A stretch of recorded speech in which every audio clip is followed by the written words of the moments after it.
আসসালামু আলাইকুম সবাইকে, আশা করি আপনারা সবাই ভালো আছেন। তো অলরেডি মেন রাস্তা থেকে কাঁচা রাস্তায় চলে আসছি। খুব ভয়াবহ রাস্তা, দেখেন, খুব ভয়াবহ রাস্তা। ও বাবা, বাঁক পারতে পারতে যাইতেছে অটো। যাও ভাই যাও। আর মনে হয় অনেক দিন বৃষ্টি হয়েছে, তো আবার একটু আগে বৃষ্টি হয়েছে, গতকালকেও বৃষ্টি হয়েছে। আর সেই কারণে এই পানিগুলো রাস্তায় জমাট হয়ে গেছে। তাছাড়া এমনি রাস্তায় দেখেন বক্স বন্ধ যায়, রং সাইডে ঢুকে পড়ছে।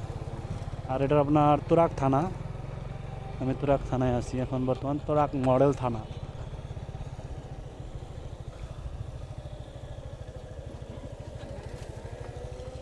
গাড়িগুলো পড়ে রয়েছে, ইস, ঠিক না গাড়িগুলা?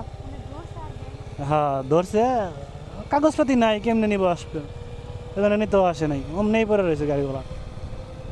তো পিছনে রেখে আসলাম তুরাগ মডেল থানা, মানে তুরাগ থানায় অনেকে বলে, বাট তুরাগ থানা এটাই মূলত। আর অন্য থানা আছে, উত্তরা আছে। আর এ পাশে আপনার থানা আছে বিরুলিয়া, তাছাড়া কোনো জায়গায় থানা নাই। আর এদিকে আশুলিয়া থানা। তাছাড়া এ পাশের থানা বলতে এটাই, ঠিক আছে। তো যাই দেখি সামনে